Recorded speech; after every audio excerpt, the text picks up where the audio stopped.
And we're recording, and it is noon. So why don't we get things rolling here today? Thanks for joining us, everyone. I'm Jasper from SCORE. I'm joined by Corey Deigel of WanderWeb for a presentation on search engine optimization, or SEO, for your small business. We want to thank Corey for putting on this presentation today.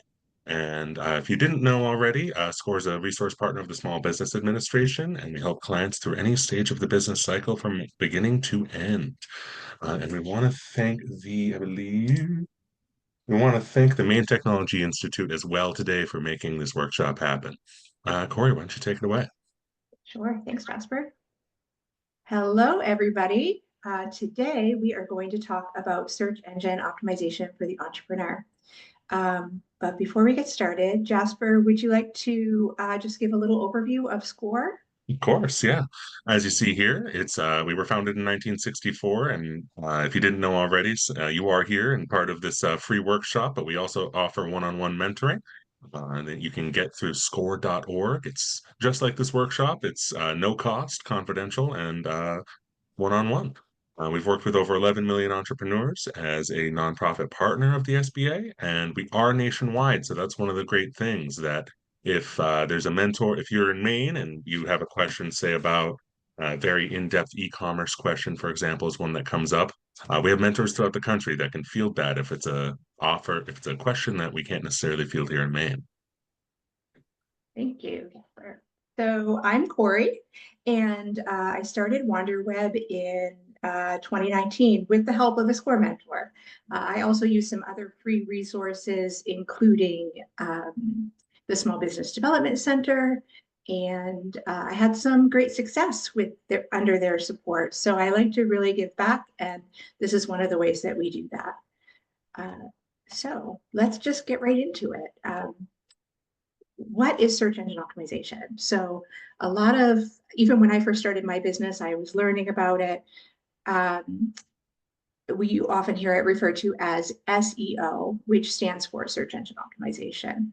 So in simple terms, SEO is what makes it easy for search engines like Google and Bing, Safari, Yahoo, any search engine, to find the information you want to share with your potential clients or customers. There's multiple types of search engine optimization. And rather than getting easier over time, search engine optimization is getting more complex over time. There's multiple types, and the type that we'll be talking about today is on-page or your website itself, search engine optimization, as well as location-based search engine optimization.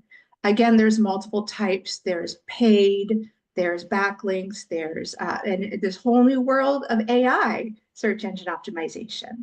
So we'll be talking about these two, and I will give at the end of today's presentation some tips on using AI, which does make it easier in some ways and more complex in others to achieve what we're trying to achieve.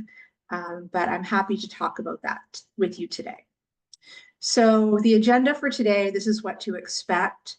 We'll start with discussing on-page search engine optimization, also discuss location-based search engine optimization, so you can get the most out of people querying or searching on search engines for local businesses, which many of us are. Will be an opportunity for questions, and we will have quite a good opportunity for questions. So if you have a question as we go through, or there's something specific you would like to touch base on for your business, please go ahead and save those. And then we'll talk about how to connect. So if there's something really specific that you would like to get in to with me, I do offer a free 15-minute consultation through WanderWeb, and I'll give you the information in order to access that. Remember, though, that you do have resources through SCORE, and never forget YouTube. YouTube is a great resource for us entrepreneurs as we work through the kinks of learning online marketing.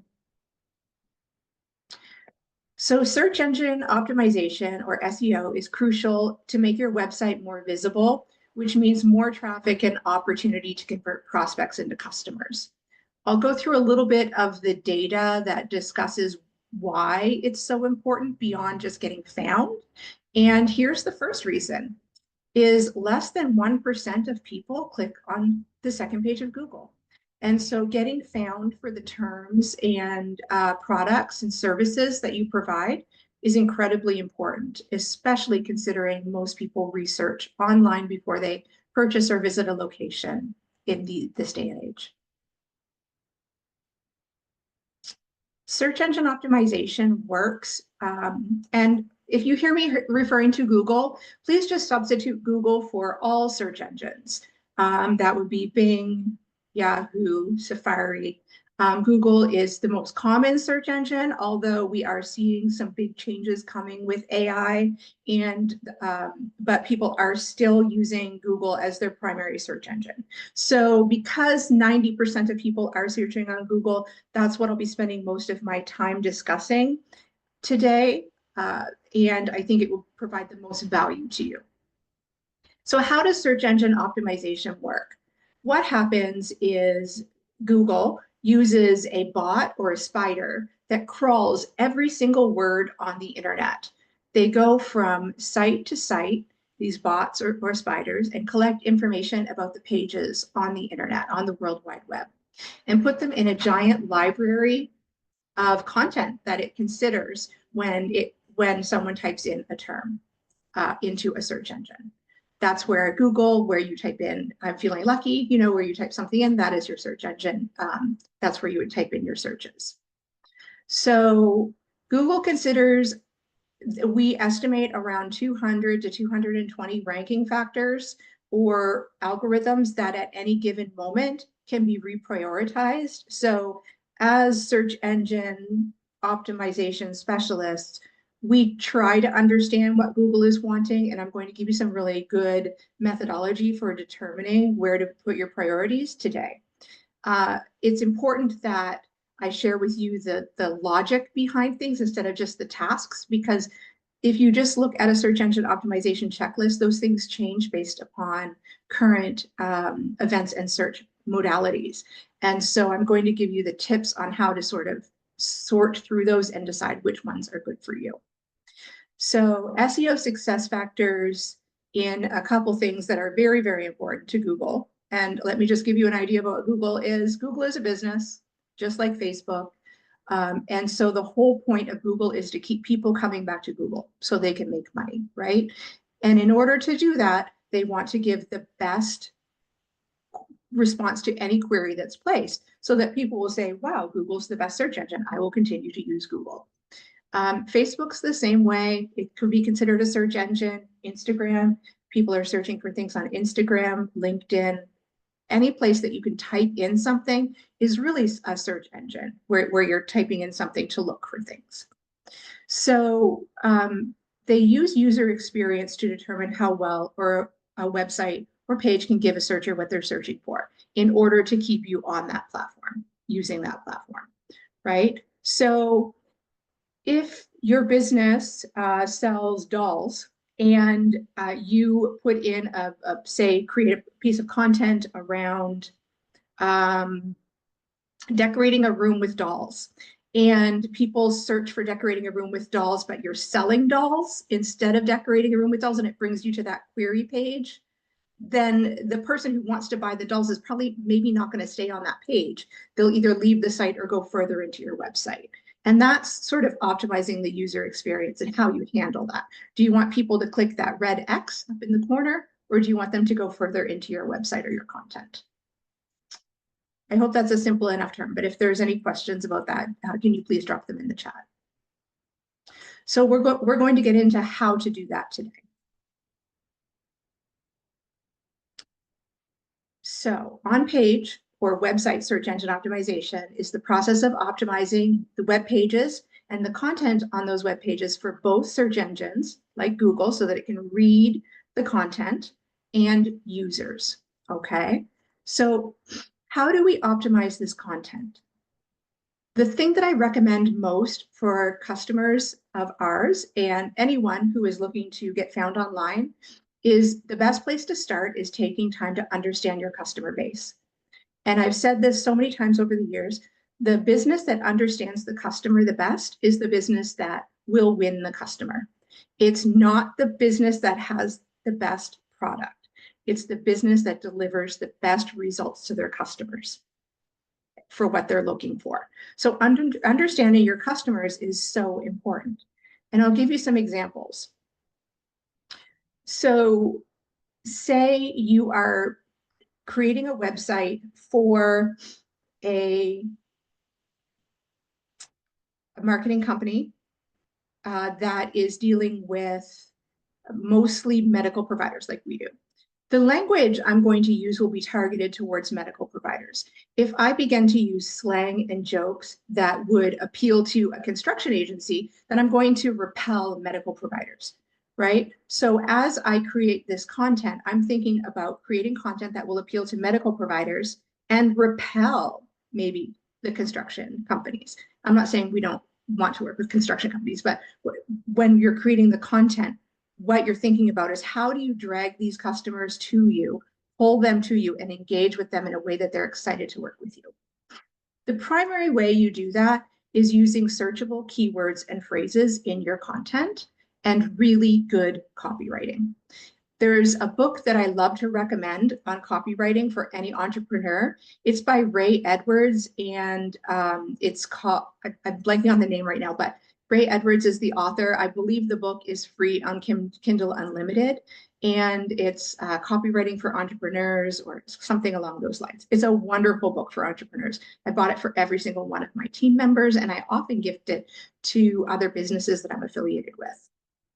So searchable keywords and phrases are words and phrases your customers would search, put into a search engine for your content to search your content. And it also gives Google a better understanding of what your site is about. It allows Google to provide the best match between what people are searching for and what searchers want to find as far as Google understands. The most important way to do this is by optimizing the hero section of your website. When I talk about the hero section of a website, what I'm referring to is that page, that part of the website that people land on when they first get to your site before they scroll down. That's called the hero section. You may consider it similar to the above the fold on a newspaper. You know, in the olden days when people were getting all of their media from newspapers, that above the fold, getting your content above the fold was ideal because that was the first thing that people saw. And the newspapers very much wanted to put the most exciting headlines above the fold. So you want to put your best content on this part of your website. It's the prominent area at the top of your website that is the first thing a visitor sees. It's usually got the menu. You'll see the menu across with the business's logo, and you can see everything that you want the customer to see should be visible before they scroll down.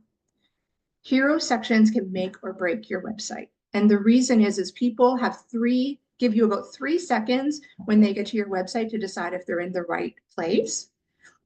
So having that information on the homepage above the fold is the most important part of your website. So in this area, please don't use jargon or taglines. As a small business, jargon and taglines like what Nike would use. So just do it, right? We're not established enough that we can have a slogan or a tagline that without saying what we do, why we do it, and who we do it for, that our customers would understand. So when you're creating your hero content, keep in mind that search engines prioritize the content at the top of the page because they read it first and they assume that it's the most important. So in that section, what I would like you to have are a list or a write-up of what you do, who you do it for, why you do it, and a call to action, what you want them to do. Okay, that might be learn more. It could be schedule a consultation. It could be download this checklist. Definitely make sure that you have that content in your hero section. So I'll repeat it again. What you do, who you do it for, and why you do it, and then what you want them to do, your call to action. You'll hear call to actions referred to as buttons. Throughout your website, there's an opportunity for headlines. And regardless of the type of platform you're using to create your website, there's a way to assign hierarchy to the content that you're putting onto your website. Your headlines tend to be most important. And the way you tag that hierarchy is with headline tags. So H1, H2, H3. If you go into the back end of your website or the content platform that you're using, you'll be able to see how to prioritize those headlines. You can even do that in Google Docs. What I would encourage you to do is spend a lot of time on your headlines. And the reason is if someone doesn't appeal, or your headline doesn't appeal to your customer, they won't read the rest of the content.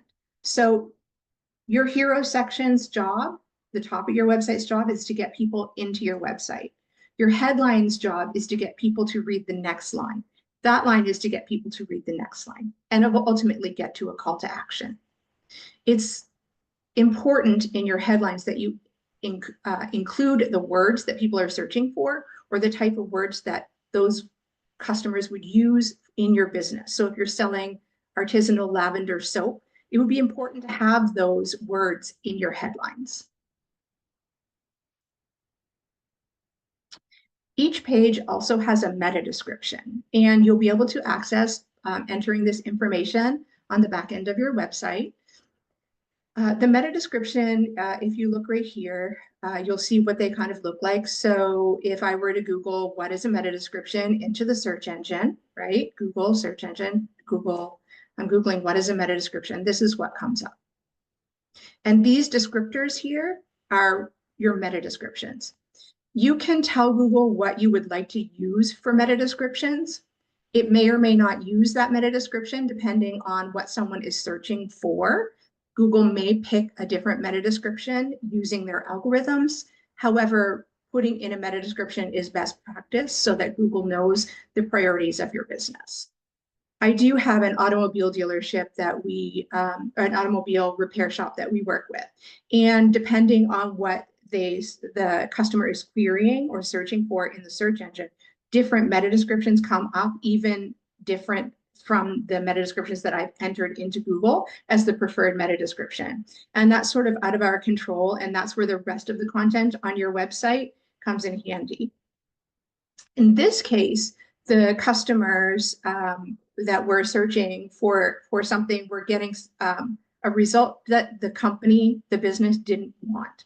And so what we did was we went in and revised the content in the website itself and resubmitted that content to Google's search engines to reread the content. There's a way you can do that so that Google knew that that wasn't a priority for the business. That was the best way we could think of to address that. It did work. Your meta description should be pretty short, like a tweet. You only get about 140 to 160 characters.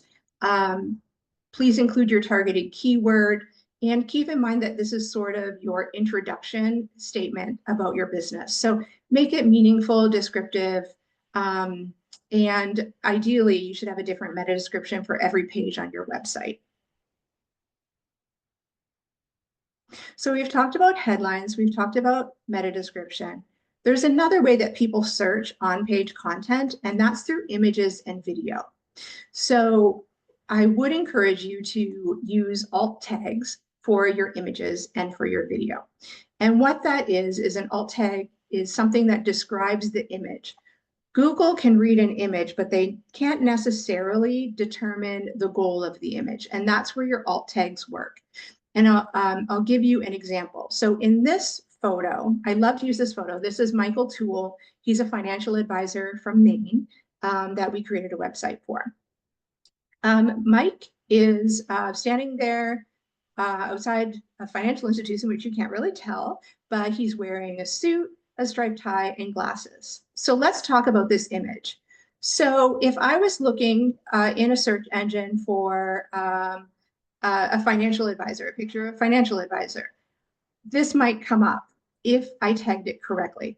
So the tags that I used for this image, because the goal of the website was to have people find Michael and his business potentially on images. So the tag that we gave this image is Michael Toole with his credentials, financial advisor, and the location of his business and the name of his business. That was the tag that we gave the image.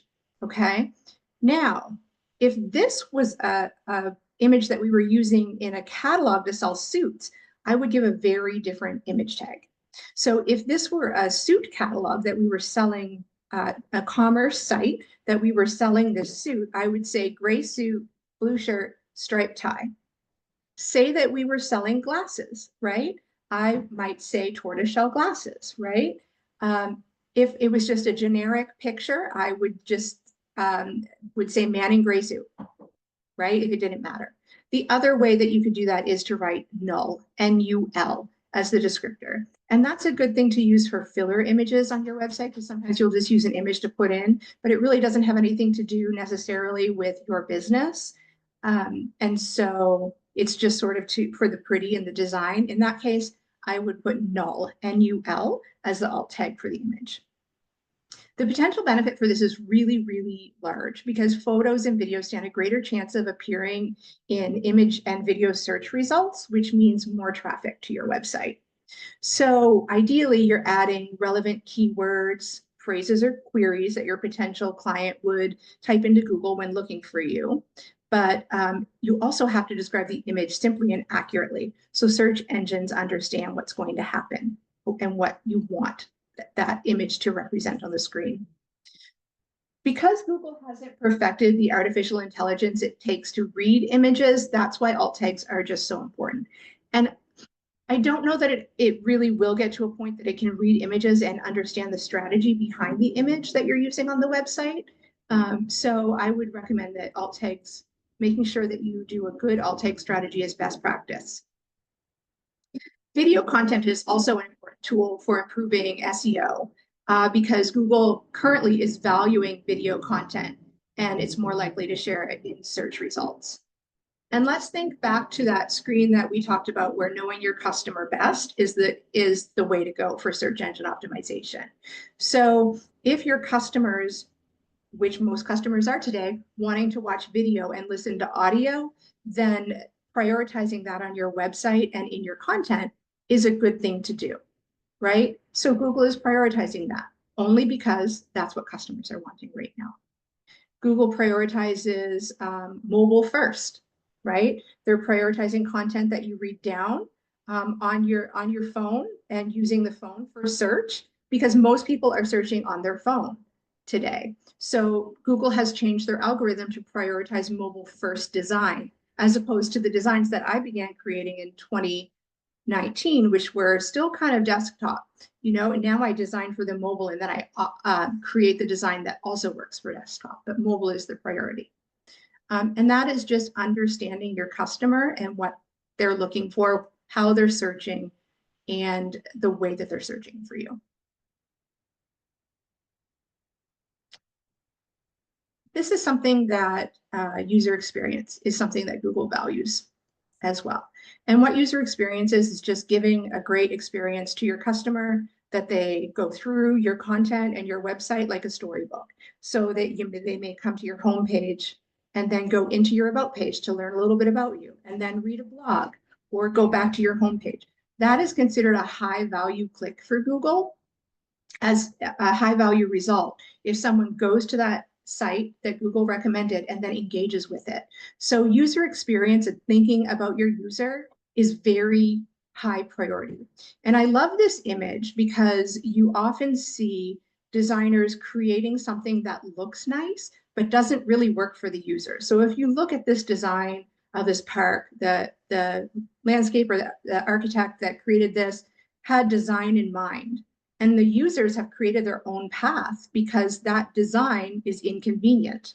All right. So just make it easy for your customers to get what they would like to get and go where they would like to go.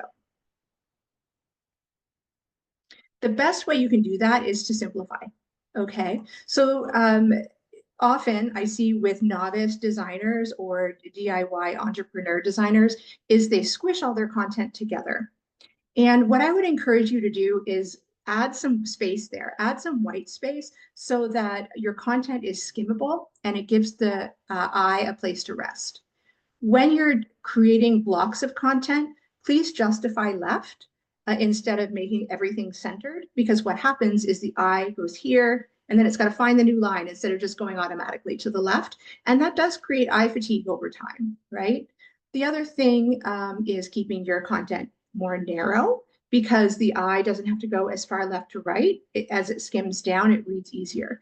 Keep in mind that most people, when they read online, do not read like they would a book or a paper. They skim down the content up and down from the top to the bottom and decide what they're going to read after skimming. So those headlines are important. And then there's some opportunity to pull things out. Don't hesitate to bold different sentences. Don't hesitate to create lists so that people can skim through and really look and see what they would like to dig further into without having to read every word, because they're not going to. Having a clear call to action is important on your website, to be clear about to your customer what they expect. Call now, right? Schedule a consultation, book an appointment,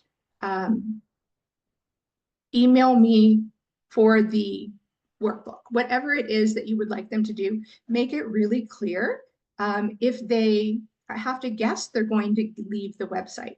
Never assume that you know what your site visitors want to do. You have to tell them, right? Bring them through. Never assume that your site visitors, let me rephrase, never assume that your visitors know what you want them to do. You have to tell them. Pardon me for the correction.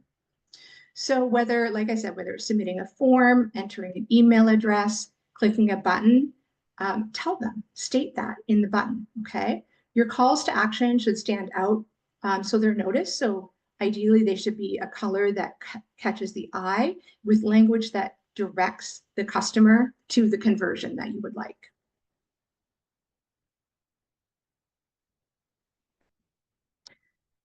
Those are the on-page pieces of advice I would give for a DIY web designer.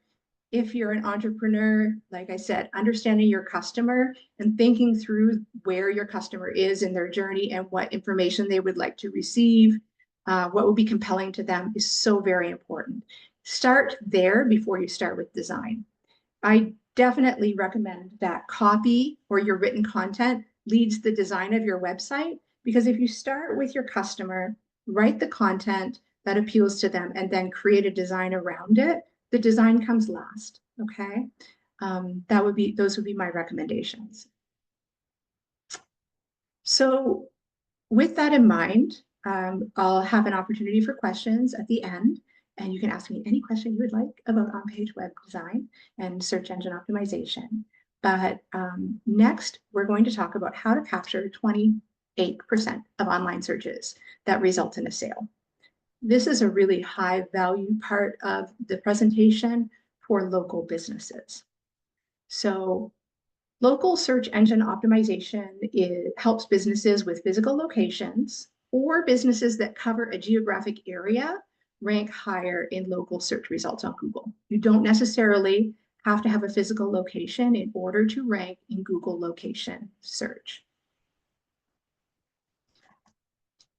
What you're trying to capture here are those, whatever it is, socks near me, where to buy socks near me, where to buy shoes near me, where to, or web developer near me, web designer near me, right? Those are those searches that you want to capture. Why are they important? 97% of people that are searching, that are going to buy, are searching for a local business, and 28% of those searches result in a sale. Okay, so over 1 in 4 people that search for a local service, product, or any of those searches result, 1 in 4 result in a sale. Ideally, it should result in a sale for your business. Okay, so let's talk about how we can make that happen. The first thing that you can do is have your business name, address, and phone number on every page of your website. Ideally higher up in your website, but on every page of your website. If you don't have a physical location, list the region that you serve. Also, capture your Google business profile or your Google business page listing. That includes contact information, your business hours, and other essential details, like if you're a woman-owned business or whether you're closed for a holiday or not, okay? As well as what products and services you sell. Claiming your Google business page is crucial as a business owner. Please keep in mind that your Google business page can be created without you creating it. Google location is, or Google Maps is crowdsourced. And so if somebody were to come to your business and say it was closed and you have a 3, but your hours are set from 9 to 3 on Google, they could make that change. They could suggest to Google that the change be made to your hours if you haven't done that yourself. So just keep in mind that once the Google business profile has been created, even if you haven't created it, you still need to claim it as your business. If you've created it yourself, then you can claim it as your business at the same time. So within Google, on the page itself, make sure that your business, there's 3 things that are really important for location search with Google. The first is the category that you put your business in. So you have an opportunity to select 1 primary category for your business and up to 10 secondary categories. Businesses often do more than 1 thing at a time. Your primary category is probably the most important category that you select. The secondary categories for your business are important as well. It's a good idea to look at local businesses or competitive businesses in other areas in the country to see what they're using for categories, to see if you've missed something. There are numerous Google business categories, and you may or may not know them, be able to capture them all without doing some research. So the first thing is make sure your category is correct. You can change these out seasonally. So say in the summer, your business does landscaping, and in the winter, it does snow removal. You may want to switch those out seasonally if you have a type of business like that, like a farm or something, would be important to do that with as well. Automobile shop, automobile repair shops, things like that. The second thing that I would recommend after claiming your correct category is getting as many Google reviews, as many reviews as you can. 88% of consumers, most consumers, trust online reviews as much as a personal recommendation. And so having that significant number of high star Google reviews is very good for your business. The more confident a customer feels, the more likely they are to buy from you. There's lots of ways to get Google reviews. The best way I found is to ask for them. You can put up QR codes in your space, email requests with your receipts for a Google review, or physically, like verbally ask them. If you have a customer that has a great experience with you, ask them to do a Google review. So the 3 things: name, address, phone number, claiming your category, your business category, and getting lots of reviews are the priorities for your Google business profile.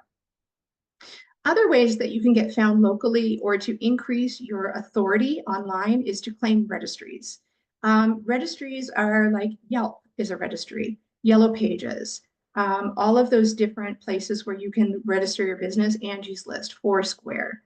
Don't forget social media channels too. You can optimize your business on different social media channels. They're often used as search engines nowadays. And so what happens is when it comes to search engine for Google, what they do is they look and they say, okay, this business is listed for being in, say, Brunswick, Maine. And their address is listed as Brunswick, Maine in many, many places across the internet. Their business name is the same across the internet. They say they do the same thing across the internet. This is a trustworthy business. I'm going to recommend it as a local recommendation. So that's where those backlinks through registry management come into play. So just making sure that you're claiming your business name on those registries. You don't necessarily have to pay for them. One thing that will happen is Angie's List, Yelp, and a few other registries. The minute you register for them, they will come to you and start to solicit ads. So will Google.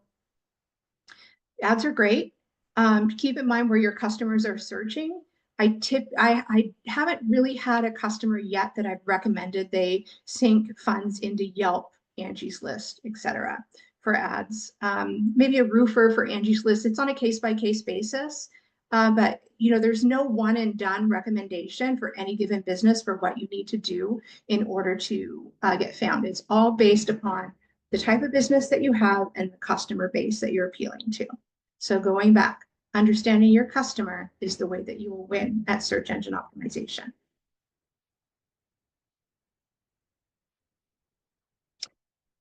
Creating awesome content is important.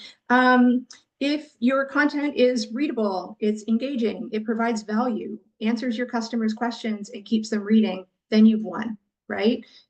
So writing content that appeals to your customers is so important. You can do that on your website itself, also with blogging and posts on social media. I do hesitate to recommend social media for most businesses as a primary source of getting found online, simply because you don't own that platform. So if you've created a website and you're creating blogs on, say, WordPress, which you would own that content, that's your content. Nobody can ever take it away from you.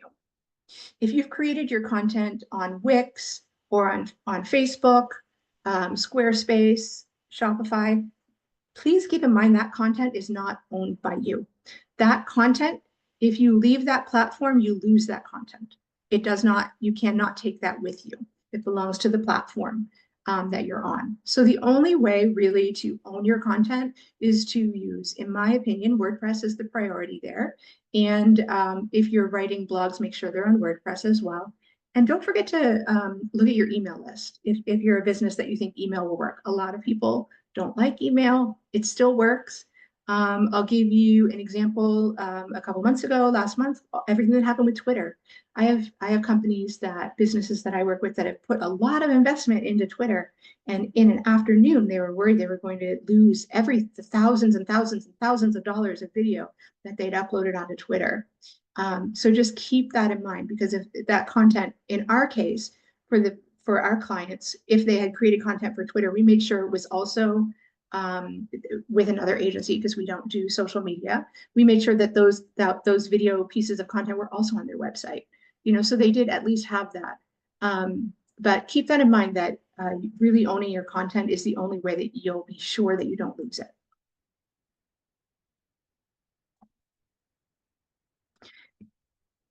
Overall, looking at your analytics is very important. What's not measured isn't done, is a general rule of thumb. But really, what I like with analytics are looking at the following things. These are the things that you should look at in Google Analytics.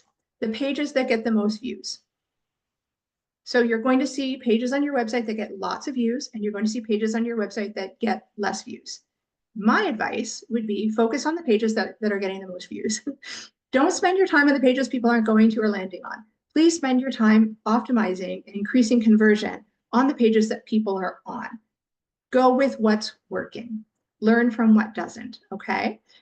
So focus on the pages that get the most views. It's often the homepage and the about page. For shops, it can be slightly different. The next thing you should look at is, these are the 3 metrics that I recommend. First, pages that get the most views. The second, time on site. So how long are people staying on your website? If they're staying longer than 30 seconds, that's okay. That's great. You can start to work on that. I like to see a little bit more, but if someone's staying less than 30 seconds, something needs to be done to address a conversion issue. Okay. So longer than 30 seconds, ideally, 1.5 to 3 minutes is what I like to see. But time on site is really important to make sure that your content is engaging. So the pages that people are looking at, how long they're staying on your site.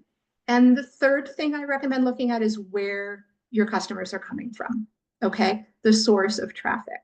And that will help you target where you're going to put your ad spend if you want to spend, or put more resources in different areas.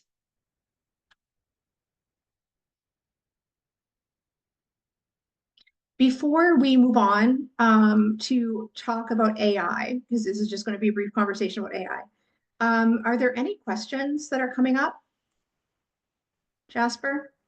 I'm not seeing any in the chat, but now would be a good time if people have them to queue them up. Been a great presentation so far, a lot of great topics. Shameless plug, we do have some social media related workshops coming up from SCORE, so keep your eyes peeled for those. Thanks, Jasper. All right, well, I'll move on to search engine optimization and how AI has impacted it.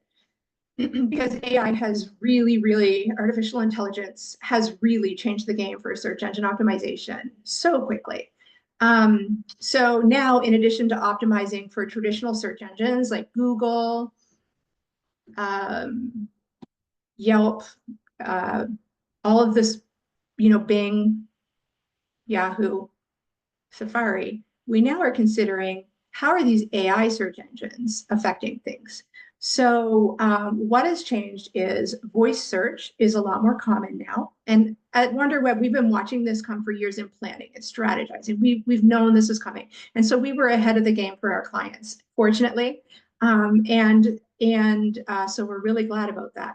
But some of the things that have really changed is people are searching queries, they're searching questions using voice search. So, hey Google, hey Alexa, how do I do this? Or where is this? Or how do I find this, right? How long does it take to get from here to here? Those are questions that people are putting into search engines now using voice search. So, and often that's query-based. So optimizing websites for query-based searches and voice search is something that we work on. It's a little bit more of an advanced methodology. It's probably nothing that you could focus on, but I am going to give you well at this point if you're a beginner, but I am going to give some tips and tricks on how to do that. Okay. So if you use AI like ChatGPT for your website content, there are some rules of thumb that I would recommend for you. The first is you either start with AI or you end with AI. Please don't use it for the entire content creation process. Editing is required, okay? When someone posts something from AI, I can read that and tell because I've spent a lot of time in AI. If I can read something and tell that it's been generated by an artificial intelligence platform, then so can Google. And Google will not prioritize search and it will not prioritize AI created content. So edits are required. The first thing I would say is you either start with AI or you end with it. So what I mean by that is you either create your content yourself and put it into AI to be optimized, or you have AI create content and then you edit it yourself. There's a few things that you could do to convey your message to AI really well. And here's some rules of thumb. The first is I highly recommend you use a voice function instead of typing in your query. It gives you a better way of explaining and personalizing your search and what you're looking for. That's the first thing. The second is plan to spend as much time explaining to AI or the search engine as you would to explain to a person. These AI tools do not intuitively know everything. You really need to tell them about what you're looking for, who you're looking for, and how you're doing it. And I'm actually in the chat, I will drop a query that we use as a standard prompt for creating case studies. And please feel free to copy and paste it. After you've created your prompt, and your prompt should be detailed. What type of tone? Who are you targeting? Why are you creating this content? What are the words that you would like to use? Why are you creating? Where are you creating the content for? Are you creating it for social media? Are you creating it for your website? Are you creating it for an email? And then once you've added all of that, ask the AI search engine what questions it has, because that will come to you. It will come back with questions that need to be clarified in order to provide really good content. So what I'm going to do here is, before the end of today, what I'll do is I'm going to drop a query that we use for a case study, like I said, into the chat feature. It is lengthy, and it's the minimum that you should be entering into a search engine. And the reason I'm sharing this is just to give you an idea into an AI tool, just to give you an idea about what you should be entering in order to get decent content from these tools. I will also share a website checklist with you that goes over all of the things that we went through today for the on-page optimization and what you need to include or do on your website. Remember, Google how to do stuff. Don't hesitate to do that. If you're not sure how to do something, just Google how to do it. If you need to enter a meta description on Wix, Google, how do I enter a meta description on Wix, right? It's super, super important that you don't feel the need to remember all of this. As entrepreneurs, we need to remember so many things. And don't hesitate to ask those questions. Here's my contact info. Like I said, I do offer a free 15-minute consultation for businesses. They're usually available on Tuesdays. You could email me directly here if you have a question. And then please go ahead and follow us on Instagram. We do provide a lot of tools and tips on Instagram on the regular. And if you're looking to get a SCORE mentor, there's a QR code that was up there that we can share. Yeah, the QR code works great. Head to score.org as well is the place to sign up for a mentor if you don't already have one. Um, we do have a few questions, one question right now in the queue. Hopefully, maybe we can spur on some more as we've got a little bit of time left. I believe, Harry, that Corey will be entering the template in the chat. But we can start off with Tracy. I'm wondering if Google Ads are actually worth it, especially for new businesses. Well, like anything, Tracy, it depends on what the business is, what you're targeting, what you're trying to achieve, and also what your competitors are doing. So as a new business, it would be unfortunate to get into a bidding war with a competitor that is dominating Google Ads because you do pay per click on Google Ads. The way Google Ads work is you pick the phrases and keywords that you want to be found for at the top of Google. And if someone clicks on that, you have to pay the cost of that keyword, which varies by day and keyword.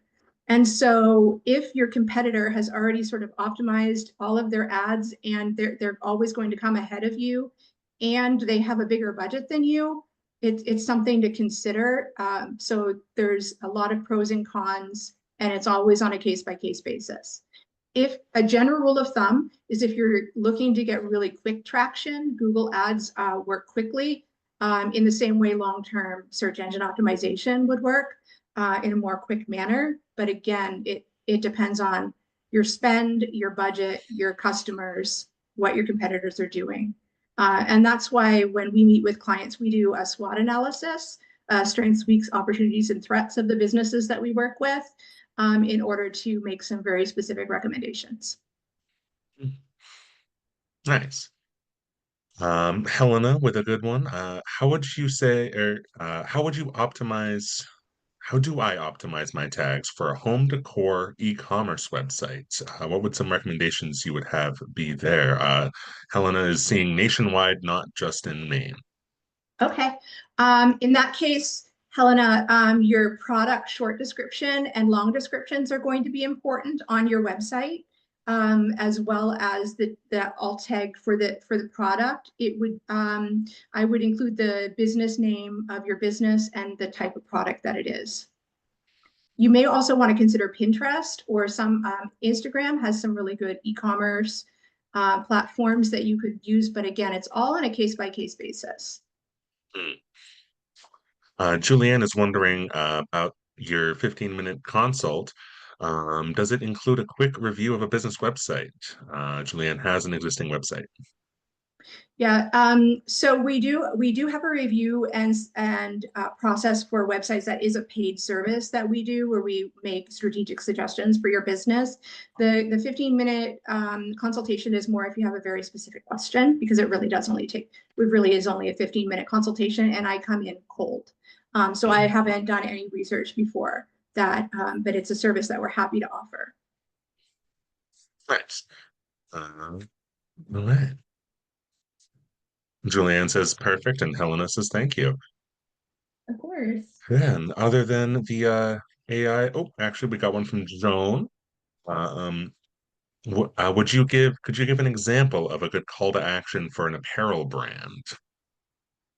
Yeah, shop, shop now, shop here. Yeah. That those are, make it really, really, really clear.